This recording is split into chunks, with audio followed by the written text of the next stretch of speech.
ഒറ്റ രാത്രിയിലെ പെരുമഴ ബാക്കിയാക്കിയ ഉരുൾപ്പാച്ചിലിൽ അനാഥരാക്കപ്പെട്ട ഒരുപാട് മനുഷ്യർക്ക് അന്തിയുറങ്ങാനുള്ള സ്നേഹഭവനങ്ങൾക്ക് വയനാട്ടിൽ ശിലയിട്ടു. ദുരന്തം ജീവിതത്തിൽ ഇരുൾ വീഴ്ത്തി 8 മാസങ്ങൾക്കു ശേഷമാണ് വീടെന്ന സ്വപ്നത്തിലേക്കുള്ള ചുവടുവെപ്പെങ്കിലും അതിജീവനത്തിന്റെ വിജയഗാഥ തന്നെയാണിത്. ചേർത്തുപിടിക്കലിന്റെ, കരുതലിന്റെ, കനിവിൻ്റെയൊക്കെ സ്നേഹസ്പർശമുണ്ട് ഈ ശിലയിൽ.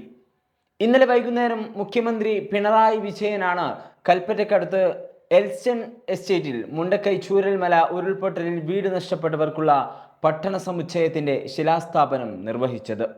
ഇനി ഒരിക്കലും തിരികെ കിട്ടില്ലെന്ന് കരുതിയ പഴയ ജീവിതം പതുക്കെയെങ്കിലും തിരിച്ചു വരുന്നതിൻ്റെ ആശ്വാസമുഖങ്ങളായിരുന്നു ശിലാസ്ഥാപന സദസ്സിൽ കാണാനായത്.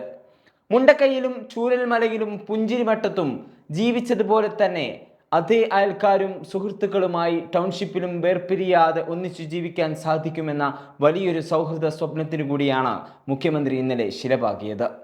ശിലാസ്ഥാപന ചടങ്ങിൽ മുഖ്യമന്ത്രി ചൂണ്ടിക്കാട്ടിയ കേന്ദ്ര അവഗണനയെ നിസ്സാരമായി കാണാനാവില്ല. ഒരു ഫെഡറൽ സംവിധാനം നിലനിൽക്കുന്ന രാജ്യത്ത് BJP നിയന്ത്രിക്കുന്ന മോദി സർക്കാർ വയനാട്ടിലെ ദുരന്തബാധിതരുടെ കാര്യത്തിൽ കൈക്കൊണ്ട നിലപാട് മനുഷ്യത്വപരമല്ലെന്ന കാര്യത്തിൽ തർക്കമില്ല.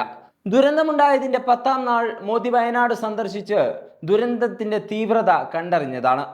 ഒപ്പമുണ്ട് എന്ന് പ്രഖ്യാപിച്ചാണ് അദ്ദേഹം തിരിച്ചുപോയത്. എന്നാൽ കേന്ദ്ര സർക്കാരിൽ നിന്ന് ആശ്വാസത്തിന്റെ കണിക പോലും ഉണ്ടായില്ല എന്നത് ഖേദകരം തന്നെയാണ്. അതിതീവ്ര ദുരന്തമുണ്ടായാൽ ദുരന്ത നിവാരണ പ്രവർത്തനങ്ങൾക്ക് കേന്ദ്ര സർക്കാർ അർഹിക്കുന്ന നഷ്ടപരിഹാരം നൽകുകയാണ് പതിവ്. ഉരുൾപൊട്ടലുണ്ടായത് ജൂലൈ 30-നാണെങ്കിൽ ഓഗസ്റ്റ് 17-ന് തന്നെ കേരളം ആദ്യത്തെ മെമ്മോറാണ്ടം കേന്ദ്രത്തിന് നൽകി. വിദഗ്ധർ തയ്യാറാക്കിയ വിശദ PDNA റിപ്പോർട്ടും നിശ്ചിത കാലാവധിക്ക് മുമ്പ് തന്നെ സമർപ്പിച്ചു. എന്നാൽ കേന്ദ്ര സർക്കാരിൽ നിന്ന് ഇനിയും സഹായം ലഭ്യമായിട്ടില്ലെന്നതാണ് വസ്തുത. കോടികളുടെ രൂക്ഷ വിമർശനത്തിനൊടുവിൽ കേന്ദ്രം അനുവദിച്ച തുകയാകട്ടെ വായ്പാ കണക്കിലുമാണ്.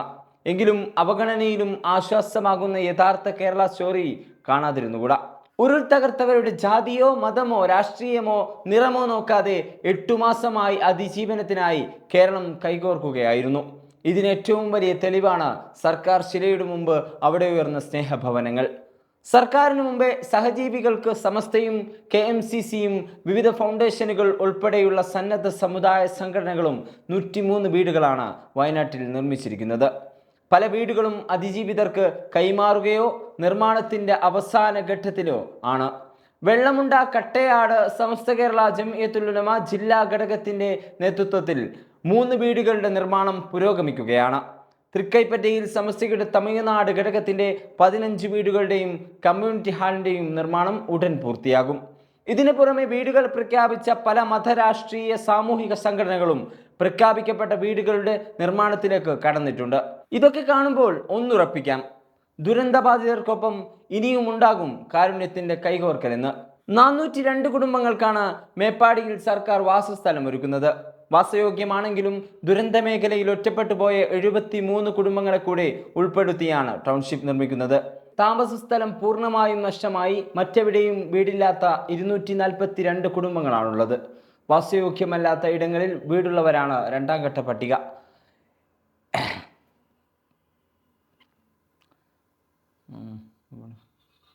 വാസയോഗ്യമല്ലാത്ത ഇടങ്ങളിൽ വീടുള്ളവരാണ് 2ാം ഘട്ട പട്ടിക A ലിസ്റ്റിലുള്ളത് 87 കുടുംബങ്ങൾ. ദുരന്ത മേഖലയിൽ ഒറ്റപ്പെട്ട കുടുംബാംഗങ്ങളെ നിശ്ചയിച്ച B ലിസ്റ്റിൽ അപ്പീൽ സ്വീകരിക്കാനുള്ള അവസരവും നൽകിയിട്ടുണ്ട്. സർക്കാരിന് മുമ്പിലുള്ള ഏറ്റവും വലിയ വെല്ലുവിളി പദ്ധതി സമയബന്ധിതമായി പൂർത്തിയാക്കുക എന്നത് തന്നെയാണ്. ഓരോ ദിവസവും എണ്ണയിട്ട യന്ത്രം പോലെ സർക്കാർ സംവിധാനങ്ങൾ പ്രവർത്തിച്ചാൽ മാത്രമേ ലക്ഷ്യത്തിലെത്തിച്ചേരാനാകൂ. വീട് മാത്രമല്ല, ദുരന്തബാധിതരുടെ സമഗ്ര പുനരധിവാസം എന്ന വലിയ കടമ്പയും കേരളത്തിന് മുമ്പിലുണ്ട്. 2221 കോടി രൂപയാണ് പുനരധിവാസത്തിന് വേണ്ടത്. കേന്ദ്ര സഹായം ഇനിയും ലഭിച്ചില്ലെങ്കിൽ പദ്ധതിയെ പ്രതികൂലമായി ബാധിക്കും. ഇതിനുള്ള ഇടപെടലുകൾ രാഷ്ട്രീയ ഭേദമന്യേ ഉണ്ടാവേണ്ടതുണ്ട്. ടൗൺഷിപ്പിനുള്ള ഭൂമി ഏറ്റെടുക്കൽ സംബന്ധിച്ചുള്ള ആശങ്കയും നിയമക്കുരുക്കും തീർന്നിട്ടില്ല. ഇതിനുള്ള കുരുക്കൈക്കലാണ് ആദ്യം വേണ്ടത്. എൽസ്റ്റൺ എസ്റ്റേറ്റ് ഏറ്റെടുക്കാമെന്ന് കഴിഞ്ഞ ദിവസം ഹൈക്കോടതിയും വ്യക്തമാക്കിയിരുന്നു. ഹൈക്കോടതിയിൽ തീർപ്പ് വന്നാലും വീണ്ടും ഉന്നത നീതിപീഠത്തിലേക്ക് നിയമവഴി നീണ്ടേക്കാം. ഇതെല്ലാം മുന്നിൽ കണ്ടുള്ള പ്രവർത്തനങ്ങളിലൂടെയായിരിക്കണം സർക്കാർ നീങ്ങേണ്ടത്. ഇനിയും കാത്തിരിക്കാൻ ദുരന്തബാധിതർക്കാവില്ല.